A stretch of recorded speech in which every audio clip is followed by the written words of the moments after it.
కొంతమంది గురించే మాట్లాడండి అన్న. పేలికలు వేసుకుంటారన్న, పేలికలు వేసుకొని యువతను జడగొడతారన్న.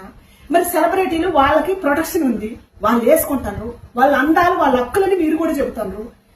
ఆడపిల్లకి స్వేచ్ఛ అని అంటారు. స్వేచ్ఛ దేంట్లోనన్నా? ఇంత గుడ్డ ముక్కలు వేసుకోవటంలో స్వేచ్ఛ? శివాజీ అన్న ఆడదాన్ని ప్రకృతితో కూడా పోల్చింది కదన్నా.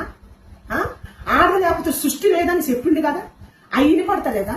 పండితుల నుంచి పామరుల దాకా చెబుతున్నారు. ఎందుకన్నా మీరు పెద్దవాళ్ళు మీరే ఇలా మాట్లాడితే సామాన్యులు ఎంటరా అన్న? ఇప్పటికే మన దేశం సర్వనాశనం అయిపోతుందన్న. దయచేసి మీరు మీలాంటి వాళ్ళు ఇలా మాట్లాడకూడదన్నా. సమాజం మీకు ఇలాంటివి తీసుకొస్తే ఇంక అస్సలు మారదన్నా, పాడైపోతారు ఆడపిల్లలు. ఇప్పటికే మీరే చెబుతున్నారా, నిండుగా బట్టలు వేసుకున్న వాళ్ళే మూర్ఖులు సర్వనాశనం చేస్తున్నారు జంతువుల రూపంలో ఉండి. మీరు ఇవాళ బట్టల విషయంలో మీరు మాట్లాడద్దు, ఆడపిల్ల స్వేచ్ఛ అని మాట్లాడుతున్నారు అని అంటారు కదన్న మీరే.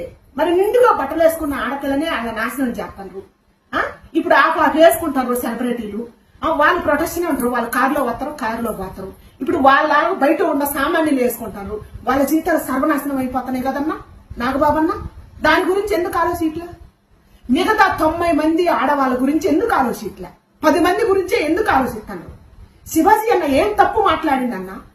దయచేసి మీరు మాట్లాడొద్దన్నా.